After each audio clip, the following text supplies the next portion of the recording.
Do you ever look around and think to yourself, is this what the end of democracy looks like?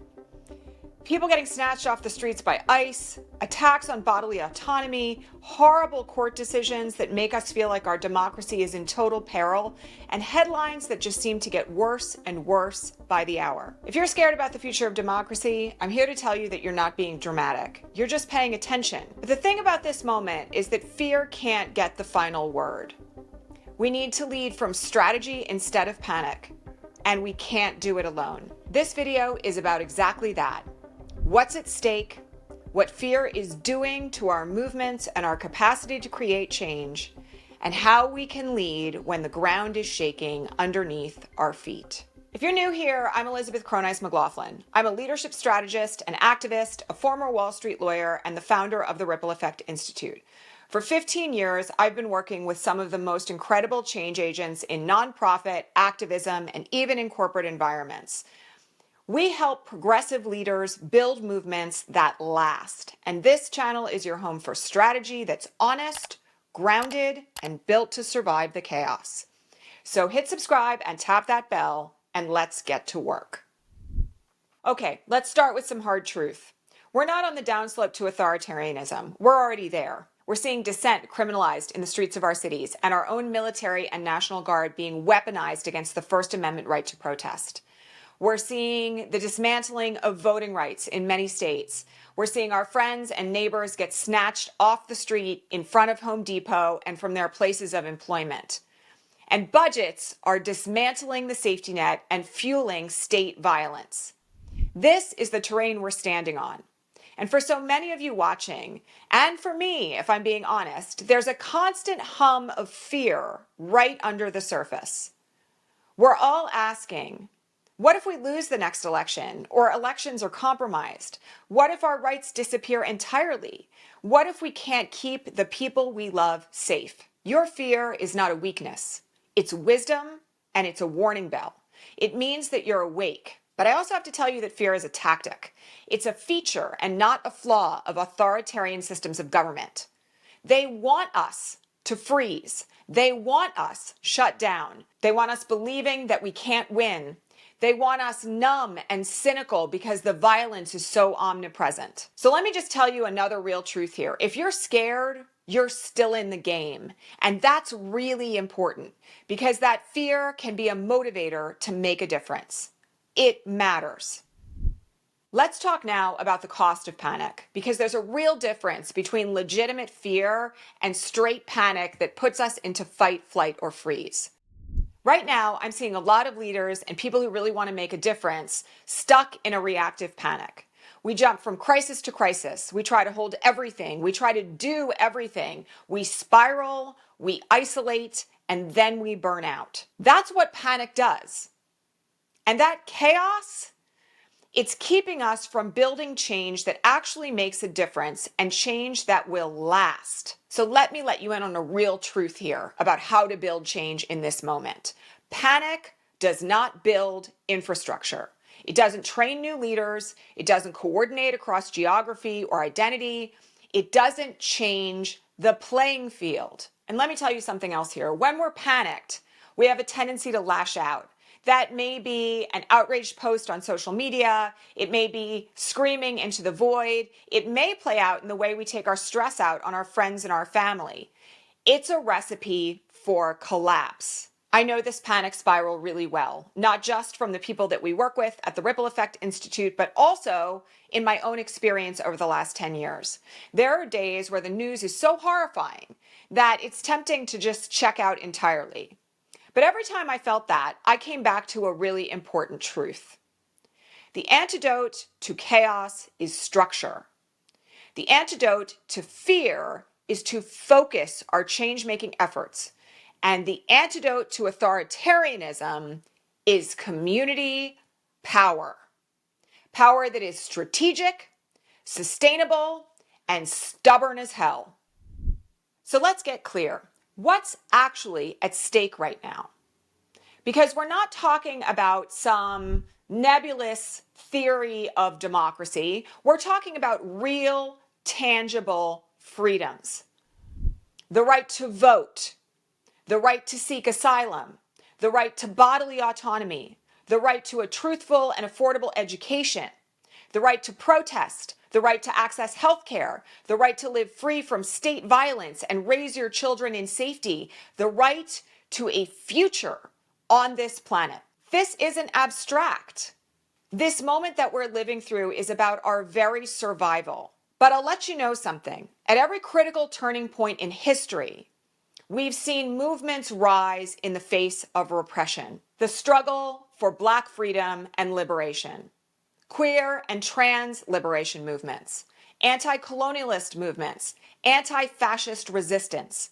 We have models from history that have worked, and their power didn't come from perfection. It came from persistence, from organizing across lines of identity, from taking risks together, and from building movements that could outlive the moment.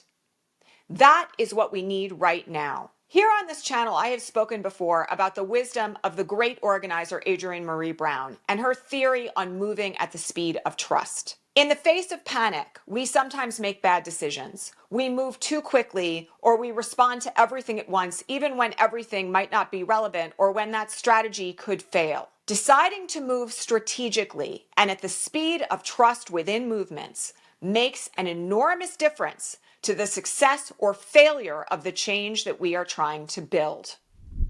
So let's talk now about what to do when you're frozen, when you are in that place of panic, when your body is shutting down and your spirit is saying, stop, run, it's enough. When you feel totally paralyzed by it all, I want to offer you 5 clear steps. You can start with 1, that's enough, or you can practice all 5 in sequence or separately. First, I want you to zoom in. You cannot hold it all in this moment. You need to pick one issue, one community, or one action step to take next. Second, I want you to find your people. Who are the 3 to 5 people you can build with in trust? Mutual care and accountability beat solo heroism in this moment, and we all really need support in this time. Third, I want you to think about building something that can outlast you. What would happen in your change making if you happen to be gone tomorrow or even in 10 years? Make sure that you are working with younger and newer activists and change agents. Think in terms of building infrastructure and not just energy. And make sure that in all the work that you're doing, you have the long game in your sights. As my friend Latasha Brown says all the time, keep your eyes on the prize and hold on. Fourth, I want to recommend that you consume less and act more. So what do I mean by this? You have to limit the doom scrolling. All of us are subject to algorithmic manipulation on social media. And the more that you are online, watching people post horrible stories about horrible things, the faster your body will respond with fight, flight, or freeze. Taking breaks from social media in this outrageous and difficult time is mandatory to being able to continue the work. If we do not do that, if we do not take those breaks, we won't be able to act effectively. And every minute that we spend doom scrolling is a minute where we could be doing something else to help others and change the country for the better. Next, I want you to anchor your nervous system. Burnout is not a badge of honor, and you can't lead if your body is in collapse. Resting, meditation, moving your body, getting out into fresh air, and connecting with people who care about you are not luxuries. They are a mandatory part of strategy and survival in this time. Finally, I want you to know something. And if you hear nothing else today, I want you to hear this. You are not alone. You are not the only one who is afraid right now. You are not the only one who is exhausted. You are not the only one asking, does any of this matter and does my work make a difference? I see you, and I work with people like you every day.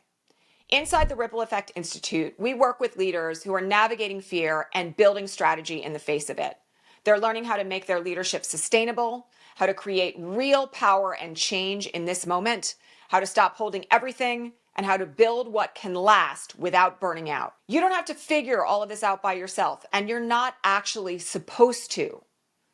Remember, as I said earlier in this video, Community power is the antidote to what we're living through. If you're leading right now as an organizer, an educator, a coalition builder, or just someone who can't stay silent, I want to invite you to consider whether the Ripple Effect Institute is the next best place on your journey. This isn't a crash course and it's not self-help.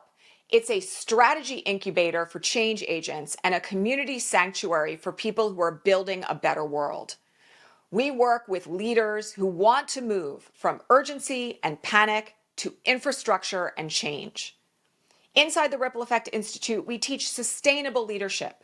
We help you stop surviving and start building a better world.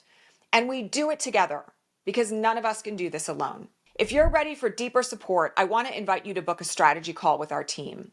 We'll talk you through where you are, the challenges you're facing right now in trying to make a difference, what's keeping you stuck, and what it would mean to lead differently right now. The fear we're experiencing in this moment is real, and the danger that we're experiencing in this moment is also real. But there's something else that's real that we need to tap into now, and that is our own power. Every time you choose strategy over panic, community over isolation, and sustainability over burnout, you're interrupting the story that authoritarianism is trying to write. You're still here, you're still leading, and that means that the work isn't over. Keep going. We've got you, and we're in this together. I'll see you in the next video.